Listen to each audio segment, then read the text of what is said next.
ayo santri, ayo santri, ayo ngaji dan patuh pada.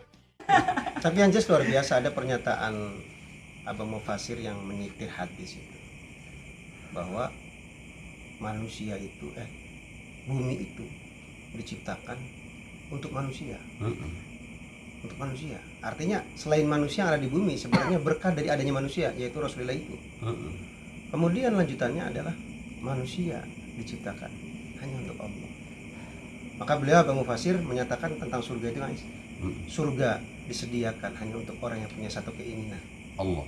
yaitu Allah. Buset, cewek-cewek berarti banyak yang ngurus. Iya. Bahkan orang yang nyari dunia itu kilab. Kilab tadi tuh. Iya.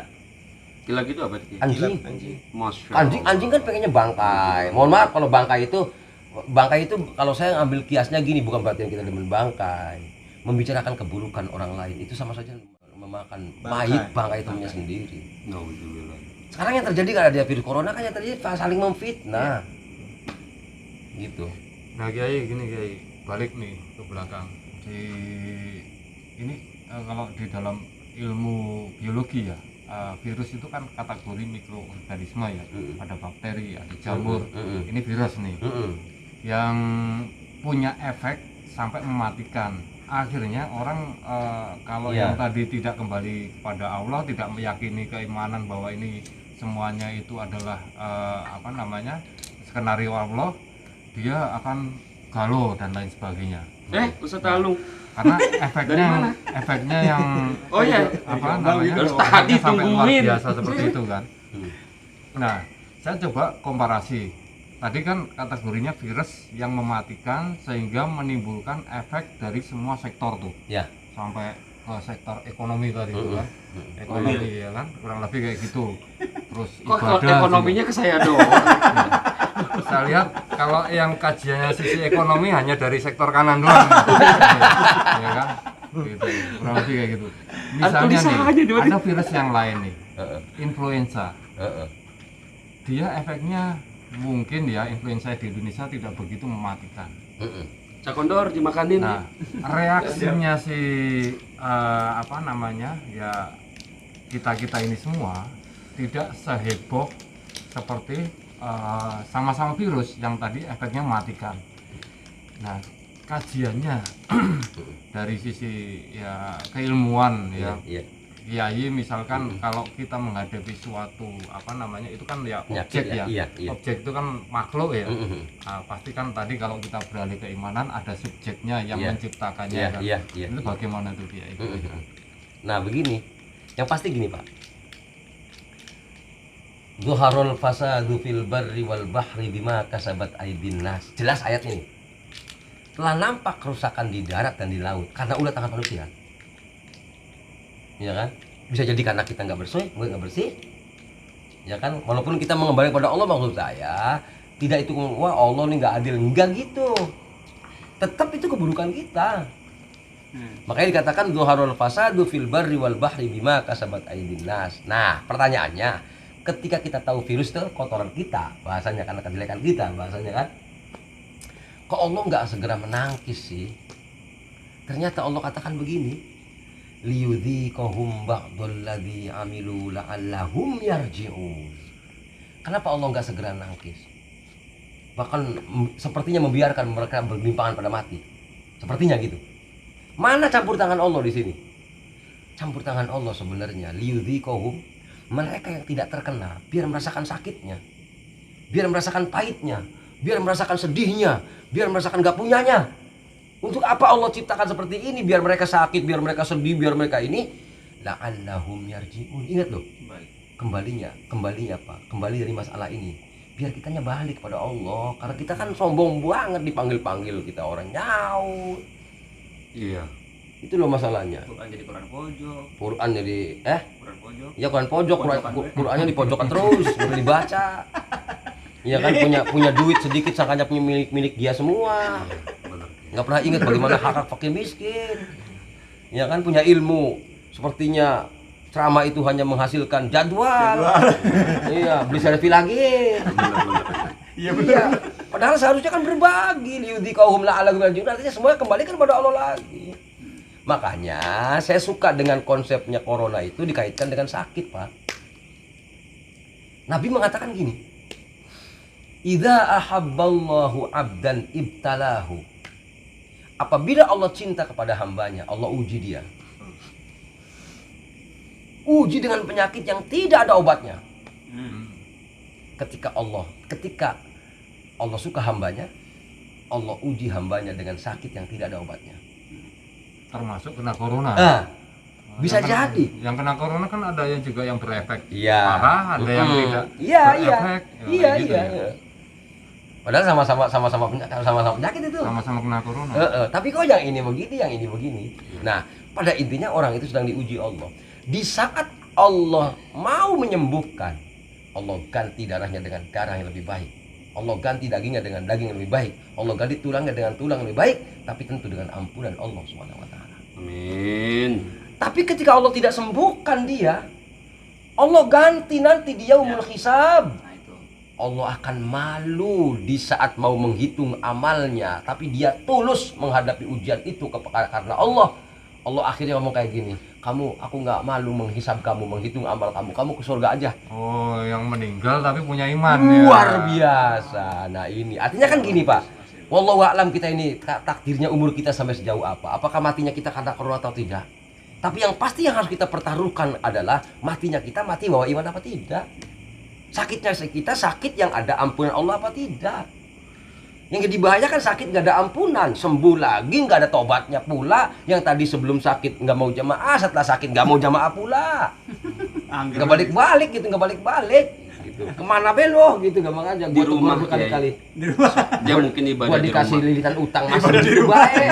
Gua lunasin utang begitu lagi baik gitu. Ya juga sih ya. Ada potensi. Sebenarnya malu kita menyalahkan Allah, Kiai. Iya makanya. Malunya begitu. Mm-mm. Ingat ya kalau lagi punya masalah doang. Kalau lagi dikasih senang banyak lalainya, Kiai. Makanya kalau para wali mah lebih suka dengan masalah. Makanya kan Rasulullah mengatakan gini, idza maridtum fala tatamannau al-afiyah. Apabila kamu sakit, jangan berhayal kamu sembuh. Kalau berhayal sembuh, Pak, nggak ada hayal dapat ampunan Allah. Tapi orang yang berhayal dapat ampunan Allah, power kekuatannya muncul, sembuh dia. Yang menggerogoti kita kan tulul amal, Pak. Bayangan, hayalan. Hayalan kaya, malas usahanya. Banyak keinginan lah. Gitu, keinginan. Tapi kalau realistis menghadapi masalah, kita titip pelan-pelan ada masalah itu dengan kesabaran, dengan doa, dengan ikhtiar. Kokoh dia. Yang menghancurkan kita kan tadi kalah melulu dengan peperangan hati batin kita. Bagaimana dengan kalau kajian ini, guys? Alladzi khalaqal mauta wal hayata Ya, liyabluwakum bisa. ayyuhum Pada ahsanu amala itu. Benar kalau dikaitkan dengan ayat Al-Mulk ayat 2. Pada intinya hampir mirip dengan Dhuhrul Fasadu fil Bahri tadi. Jadi Allah menciptakan kehidupan, Allah menciptakan kematian. Kehidupan kematian benturan loh. Betul. Kontradiktif, konfrontatif. Tadi kayak tadi Cak Kondor bilang perang. Nah, pertanyaannya untuk apa ini? Ada mati, ada hidup, ada enak, ada nggak enak, ada atas, ada bawah, ya kan? Ada corona, ada yang sembuh, ya kan? Nah, ini kita kaitkan dengan liyabluwakum. Allah sedang mengujimu, Allah sedang mencoba kamu. Kenapa Allah coba? Kenapa Allah uji? Lihat ayatnya. Ayyukum ahsanu amala. Allah sedang mensortir nih. Mana dari kalian yang lebih baik. Makanya kalau saya bahasanya, ketika muncul ujian COVID semacam ini, ya Allah, mampukah aku menjadi hambamu yang baik? Tuntutannya di situ kalau melihat dari kondisi ayat ya, bukan saya nggak bisa, bukan. Tapi saya coba mengarahkan hati saya keluar dari zona COVID, permasalahan COVID ini, untuk menjadikan kita bagaimana diuji dengan COVID ini, balik kepada Allah, belajar berbenah, belajar wudhunya diberesin lagi. Ya Allah, saya wudhu saya jangan-jangan gak beres ini. Makanya ayat berikutnya wa wal azizul ghafur. Iya. Allah itu perkasa udah gitu. Ya segala-galanya. Tapi ada yang menarik tuh, ghafur di situ tidak dia tidak diartikan maha pengampun loh, ada. Maha pelindung. Karena berhubungannya dengan perkasaan itu. Karena gini, sifat ghafur dalam Al-Quran itu hampir semua untuk Allah, hanya 3 untuk manusia. Lihat kata ghafur dalam Al-Quran, artinya tidak semua kata ghafur untuk Allah. Maksudnya apa? Ghafur itu mengikuti Allah. Bagaimana ghafur ngikutin Allah? Contohnya Rasulullah lah. Rasulullah bagaimana sih? Ya Allah, Rasulullah itu luar biasa. Jadi kalau ghafur berarti tandingannya itu adalah memaafkan. Itu seperti dalam surah At-Taghabun itu. Ya ayyuhalladzina amanu inna min azwajikum wa auladikum aduwwan lakum fahdharuhum wa in ta'fu wa tasfahu wa taghfiru. Tuh ada 3 tuh. In ta'fu maafkan. Tasfahu mengganti lembaran baru. Menghilangkan. Wa taghfiru. Wa innallaha ghafurur rahim. Nah, jadi gini. Ketika Allah berbicara ghafur berarti kesalahan manusia apapun buruknya kalau Allah sudah ampuni tetap dibagi-bagi juga. Makanya Rasulullah ketika mau ke masjid diludahi sama Yahudi nenek-nenek jelek. Kalau Rasulullah berangkat ke masjid ludahin lagi terus seperti itu. Begitu nggak ngeludahin Rasul nanya kemana nih? Istrinya Abu Jahal tuh. Ternyata luar biasa di saat ditengokin mana orang itu ditengokin ternyata orangnya sakit. Cari. Rasul tidak memaki loh. Rasul pulang meminta kesukaan dari si perempuan tadi. Tapi kesadaran ayyukum ahsanu amala tinggi banget ya. Nah, ayyukum ahsanu amala itu luar biasa. Kita punya masalah dengan orang dibalas yang lebih baik itu ghafur. Walaupun di manusia loh, karena memang ada 3, makanya tadi saya bilang, saya berani mengatakan itu karena memang ada 3 ayat dalam Al-Quran berbicara ghafur untuk manusia. Artinya manusia bisa jadi akan masuk ke level itu. Walaupun kita hanya tahu yang manusia level itu cuma Rasulullah. Iya. Kita nggak sanggup itu gitu. Tapi apa salahnya kalau kita minta sama Allah kuasa kok. Gitu. Makanya kalau saya bahasanya kita nih bodoh, minta sajalah sudah. Artinya kehidupan sedemikian luas, ada ujian ini udah ayyukum ahsanu amala. Itu kalau saya prinsipnya seperti itu. Kembalikan kepada maunya ayat, kembalikan kepada samplingnya hati. Makanya saya lebih cenderung tadi, masya Allah, jangan-jangan ini karena masjid sampai ditutup kayak gini karena kita hanya nggak pernah ke masjid. Gitu tuh. Teguran. Fakir miskin banyak yang kemudian mengakui COVID. Jangan-jangan karena kitanya nggak sayang fakir miskin, gitu loh. Orang-orang yang hamil, melahirkan dan meninggal dianggap COVID. Jangan-jangan masyarakat kita banyak yang tidak peduli dengan kehamilan, gitu loh. Karena ini kalau dibahas dalam beberapa ayat luar biasa itu berkaitan dengan kasih sayang dengan istri, kasih sayang dengan anak. Kalau saya memikirnya jauh, makanya saya ngambil hikmah di saat lockdown atau PSBB banyak di rumah itu. Kalau saya ngambil hikmahnya tetap kita sayangi istri kita, anak kita, tetangga-tetangga kita. Bagi yang punya istri ya Kiai. Bagi yang punya istri. Iya, enggak punya istri ya apalah gitu. Gitu. Kalau saya lebih mengarah kepada kajian, mencari titik benang merah ayat hadisnya, samplingnya Rasulullah seperti apa menghadapi masalah itu. Jadi akhirnya kita tidak terjebak dengan masalah itu. Karena ya saya yakin Allah Maha Penyayang kok.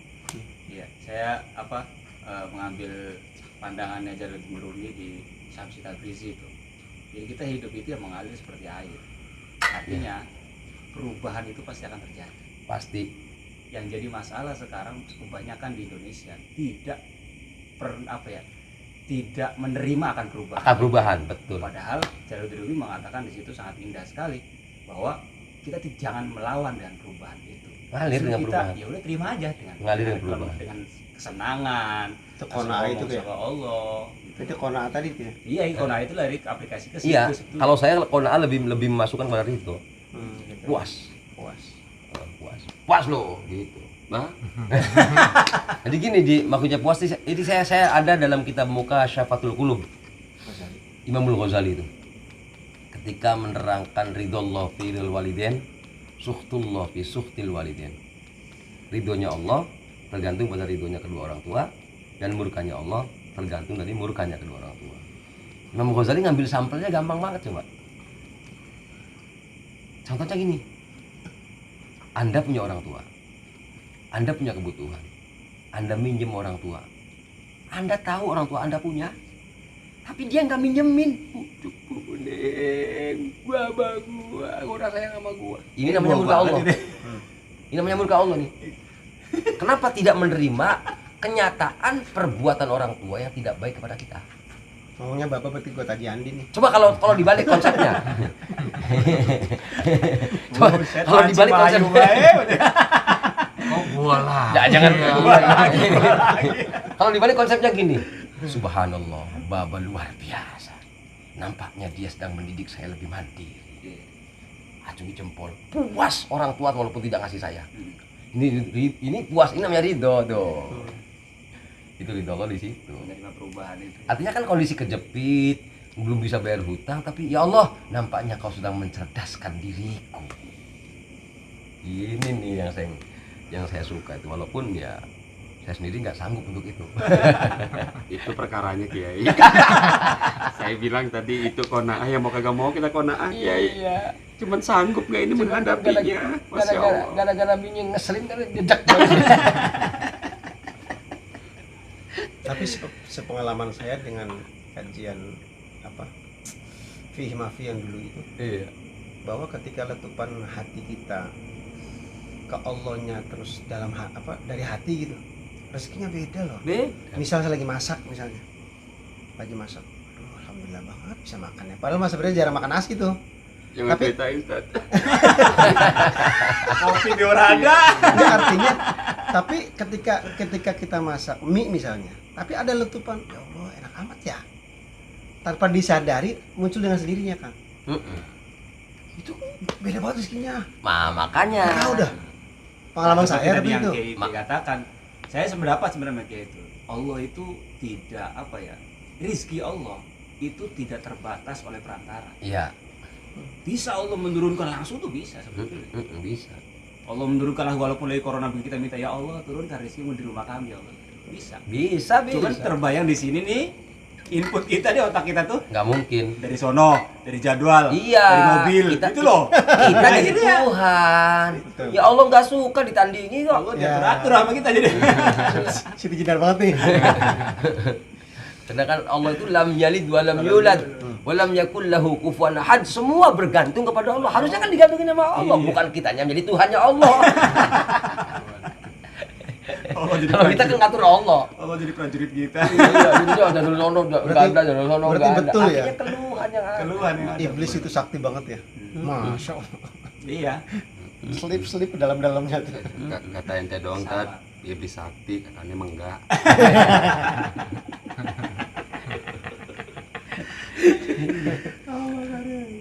Masya Allah. Tapi kalau berarti dari di saat menghadapi kayak begini mah lebih baik kita berkaca diri sendiri ya. Berkaca, Kiai? betul. Balikin kepada Allah, Memang- berbenah. Memang diri kita ini banyak ketidaksempurnaan dalam beribadah kayak. Cuman memang ini memang tidak sempurna seperti apakah kita ini. Allah masih ngaku kita kok. Iya.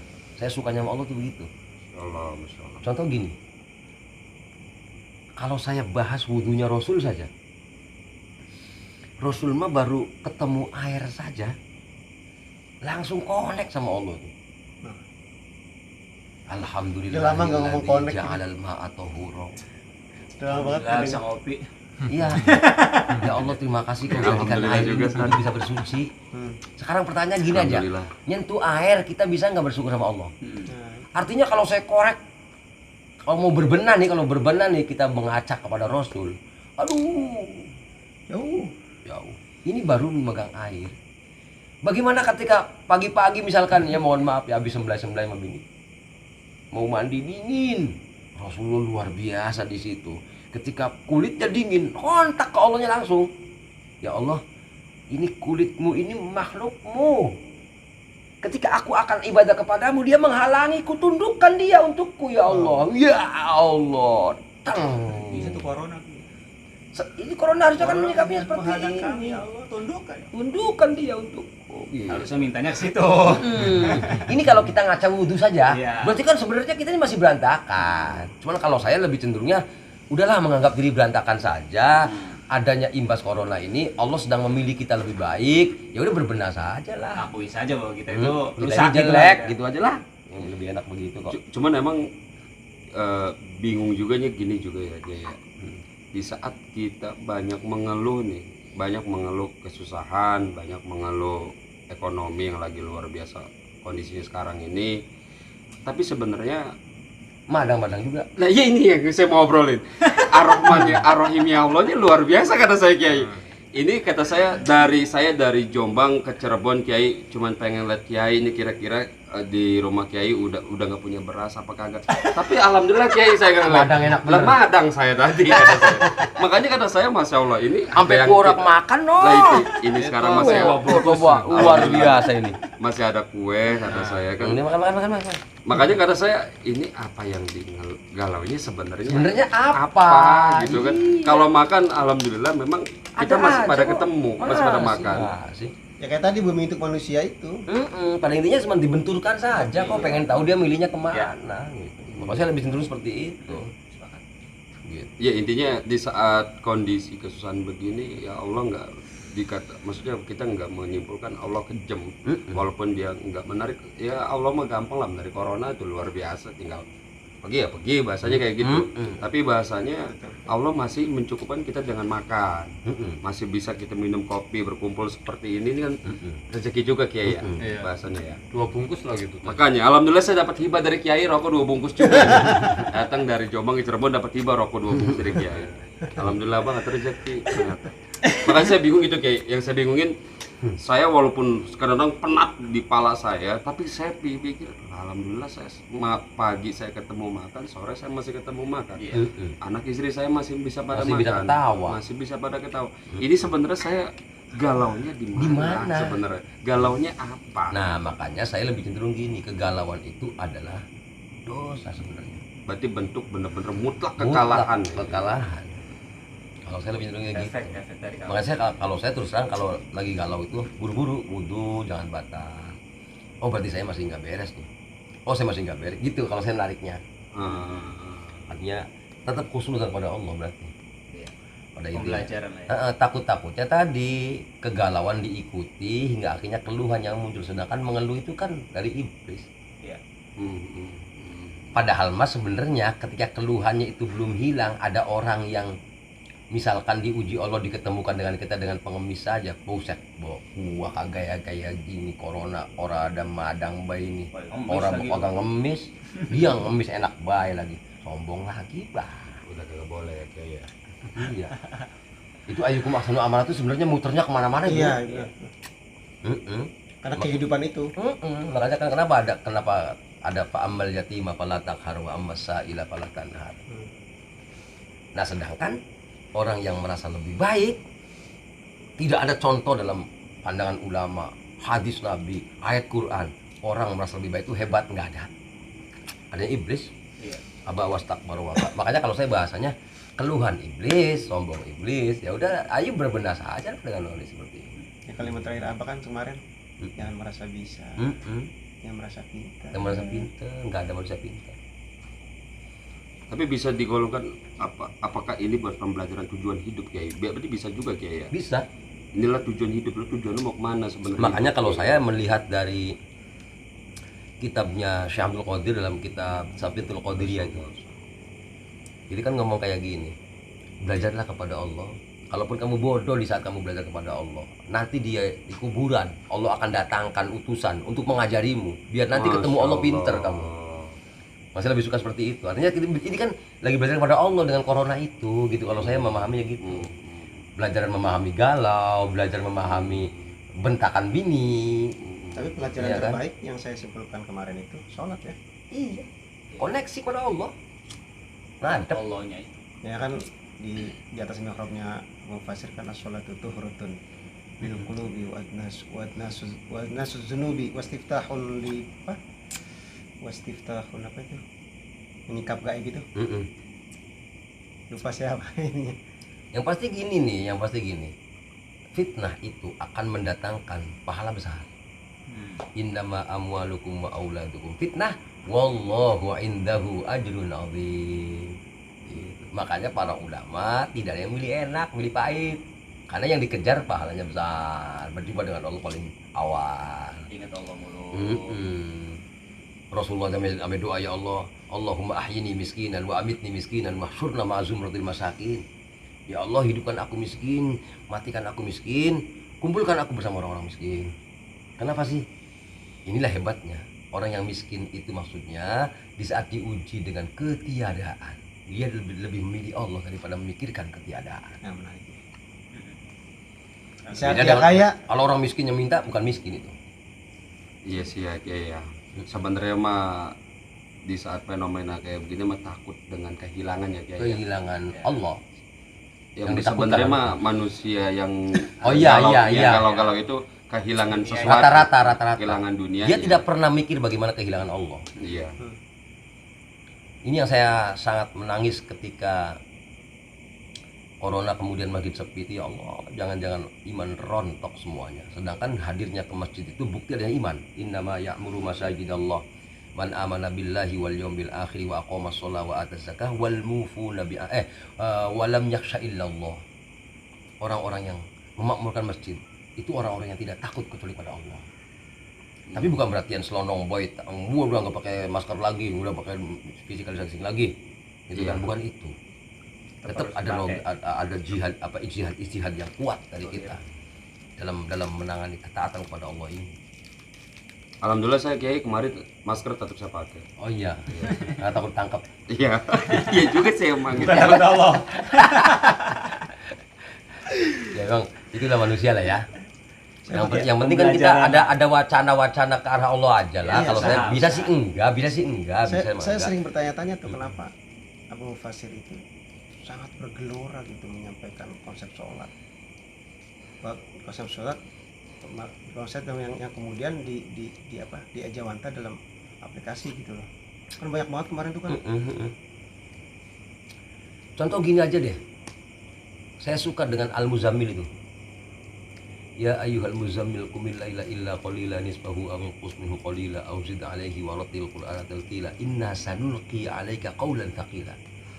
Ternyata sebelum Rasulullah diuji Allah dengan diludahi, dilempari batu, mau dibunuh, itu sebelum itu Allah suruh tahajud dulu. Karena perintah pertama sebelum 5 waktu kan tahajud. Ternyata dengan adanya banyak koneksi kepada Allah, dihina kayak apapun, baja mentalnya. Imun tadi ya. Imun itu sebenarnya. Iya. Jadi imunnya itu Allah sebenarnya, Mas. Iya, Kenapa iya. kok imunnya Allah? Karena dari dalam sholat itu ada dialog dengan Allah.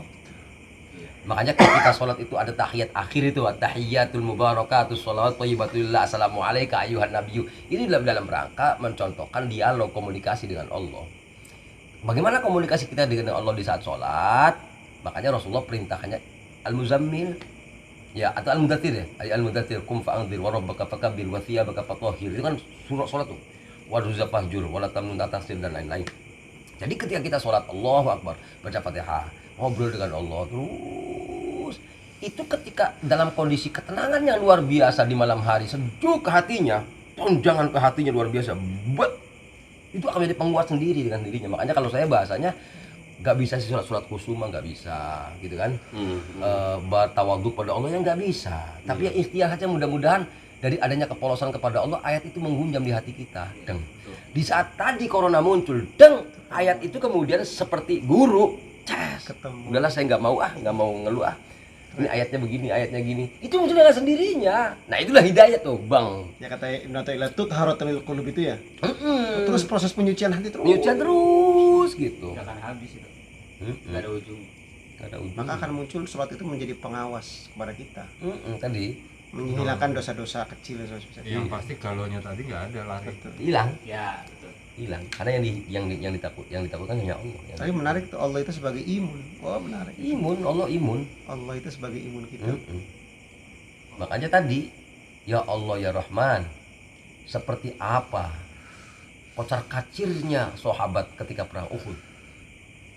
Ketika kocar kacir kalah perang Uhud itu. Sholat ya kan. Oh, luar biasa. Sahabat berangkat ke Masjid kan melewati rumahnya orang Yahudi, orang yang memerangi Rasulullah itu. Dicibir-cibir kalah tuh. Tapi apakah umat Islam minder saat itu? sholat kami itu di masjid Madinah itu loh, yang kecil. Iya. Masjid apa sih? Aduh, ada saya pernah datang tuh. Yang pasti gini, ada kekuatan besar di balik itu. Nanti ada malaikat-malaikat yang akan meminta kepada Allah. Makanya kan di perang Uhud, perang Badar itu banyak ayat yang mengatakan malaikat Allah turunkan untuk membantu kita. Makanya kan ada sahabat yang melihat malaikat di perang Badar sorbannya hijau. Gitu tuh. Itu berarti memang ada campur tangan Allah. Allah sangat melindungi kita sebenarnya. Cuman dengan cara Allah yang tidak bisa dilogikakan sama kita. Ya, bahasa Cakodor sidik dari Tuhan. Iya. Bersama Allah bisa jadi imun. Ya. Bikin tagline aja nih, iman imun. Ya, Akan menjadi aman. Ya, iman imun aman. Wah, nah ini Imin. Jadiin tagline aja. Makanya nanti Rasam bin Amin. Rasam bin Iman apa Bintaro? Bintaro. Kata Apa Amin. Lutfi mah Bintaro. Tadi ada sudah apa ketemu ya apa ketemu Benang merah. benang merah sampai kesimpulannya oh saya harus seperti ini. Tapi ini mohon maaf, kesimpulan ini pun bukan berarti kita pandai. Iya.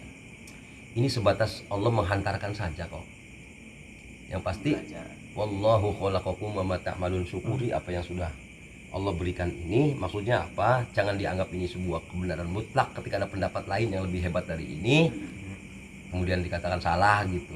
Tadi Evaluasi lagi. tuh di Uhud itu Masjid Al-Mustaroh. Hmm. Jadi sebelum perang Uhud Rasul sholat Mm-mm. pakai alat perang, Mm-mm. kalah sholat lagi di situ. Ada keterangannya. Dan masjid itu tidak digunakan oleh orang travel karena itu dikultuskan sama orang-orang Pakistan, Afghanistan. Iya. Makanya habis sholat tutup. Mm-mm. Saya kemarin ke situ tuh, diajak orang Ya Allah. Madinah itu. Saya makanya saya suka dengan Rasulullah itu ini nih. Wa ilal muntaha rufi'ta kariman wa sami'tan nida 'alaika salam. Apakah kita ini jadi orang yang memang memilih kebaikan dari Allah atau memilih keluhan? Lihat sholat malamnya, lihat tahajudnya, lihat jamaahnya. Makanya, artinya jangan sampai gini loh. Terus kita udah tahu kesimpulan. Bahagia, wah dapat inti nih. Iblis tuh hati-hati tuh. Iya. Belepetan lagi sholatnya. Belepotan lagi. Karena saya tenangnya. Kalau orang sholat bisa. Malah Kepala Praji Andi. Malah teman saya Kiai yang dia sholatnya di rumah terus Kiai. Dia bilang begini, lu kenapa sih sholat di rumah terus? Gua lagi belajar sholat ibadah yang tersembunyi. Kata dia begitu Kiai, jawaban dia. Ini yang makanya kata saya, karena saya suka ikutan referensi itu Kiai. saya juga sebenarnya setuju dengan itu. Cuman saya coba larikan ke Rasulullah. Pertanyaannya adalah, pernahkah Rasulullah sholatnya sendirian di saat sholat wajib? Tidak pernah. Artinya yang lebih kuat adalah, makanya kan Rasulullah ngomong kayak gini, mau lu riya ke, mau lu apa ke, kalau wajib jalan ke masjid. Ini jamaah masjid utamanya Iya, Kiai ya. gitu. Makmurkan lah intinya. Karena bagaimana perintah itu. Iya. Alhamdulillah Kiai, kalau saya sih alhamdulillah. Alhamdulillah enggak. Orang bisa. Yang pasti Mudah-mudahan sih yang Ustadz pasti Alu gini, nggak jangan jawab sampai- di belakang jangan kamera. sampai kesimpulan ini kita anggap sesuatu yang wah luar biasa hingga akhirnya benang merah dari tadi dengan mendekat kepada Allah kita gagal lagi. Ayo terus perbaiki. Dan kalaupun gagal ya jangan putus asa mengharap rahmat Allah, minta lagi. Kesimpulannya apa Kiai kira-kira? Kesimpulannya Yang terus Kiai- jangan putus asa mengharap rahmat Allah, itu aja. Teruslah Intinya mendekat rahmat kepada Allah tuh luas Kiai. Luas banget. Luas banget. Nah pesan-pesan Kiai ini Kiai, biar saya dari Jombang datang ke Cirebon ini bisa saya bawa minimal buat keluarga saya Kiai. Kira-kira untuk menghadapi fenomena ini bagaimana Kiai? Yang pasti saya larikan kepada firman Allah sajalah kalau untuk keluarga ya. Manusia itu nggak ada yang sempurna. Istri ada kelebihan, suami ada kelebihan, anak pun ada kelebihan. Gitu tuh. Kita baru bisa tahajud, baru bisa berjamaah. Lihat istri nggak berjamaah, marah-marahnya luar biasa. Ini sebenarnya nggak agal kepada Allahnya. Makanya saya setuju dengan firman Allah. Saya larikan ke firman Allah, ya ayyuhalladzina amanu inna min azwajikum wa auladikum aduwwal lakum fahdharuhum. wahai orang beriman, sesungguhnya istrimu dan anak-anakmu itu musuh bagimu. Maksudnya musuh apa sih? Menjauhkan dengan Allah. Marah-marah tadi kan, lu gua udah tahajud capek-capek biar doain kita biar pada makmur, dulu mana anak-anak ngorok. Ini namanya gagal nih. Ini namanya menemani istri malah, bukan memusuhi istri. Memusuhi istri itu berbenturan-benturan yang sifatnya kejelekan. Manusia ada yang jeleknya, ada yang buruknya, gitu tuh. Ketika ada keburukan dari istri kita atau apa, jangan dijadikan itu sebagai sesuatu yang buruk sekali sehingga kita lepas kontrol kepada Allah. Gitu loh. Makanya kalau saya lebih suka dengan lanjutan ayat itu, wa in ta'fu wa tasfahu wa taghfiru fa innallaha ghafurur rahim. Maafkan. Artinya ketika kita legowo memaafkan, nanti muncul kebaikan istri yang tidak kita duga. Buset deh, bini gua tahajud mah belum, duhanya rajin coy. Gitu kan? Bahkan kadang-kadang bocah anak kita loh. Alias sepele lah ya. Ya, ngaji apa ya? Ya, doain ya. Siapa yang ngajarin ini bocah? Sesuatu hal yang kita nggak pinta lagi ya Kiai. Kita tidak pinta, nggak nyangka ini bocah berguru sama siapa. Yang itu teguran dari Allah lihat anak. Itulah Allah hebatnya itu. Makanya saya lebih suka dengan memaafkan itu seperti itu. Jadi akhirnya pelajaran walaupun dari mulut anak kita yang tidak pernah mengerti apa-apa, kita hargai itu karena kita sadar bahwa dari Allah tuh. Gitu. Ini qiraat ke situ arahnya nantinya indah semua. Gitu. Kalau saya ya. Udah. Gitu. Oke, terima kasih kawan-kawan semua. Nanti silakan bisa dilihat video ini atau bisa jadi nanti ada part 1, part 2, part 3 kan ini udah 1 jam lebih ya. Nanti entah nanti di Santri Rembiak atau di Cakondor atau tentu di Balik Aiken. Terima kasih. Kesimpulan silakan lihat videonya, silakan simpulkan sendiri. Ya pasti kita ada di sini, kita ngobrol sini dengan tujuan mudah-mudahan kita semua dapat ridho Allah Subhanahu wa taala. Amin. Sekian, terima kasih. Assalamualaikum warahmatullahi wabarakatuh. Waalaikumsalam.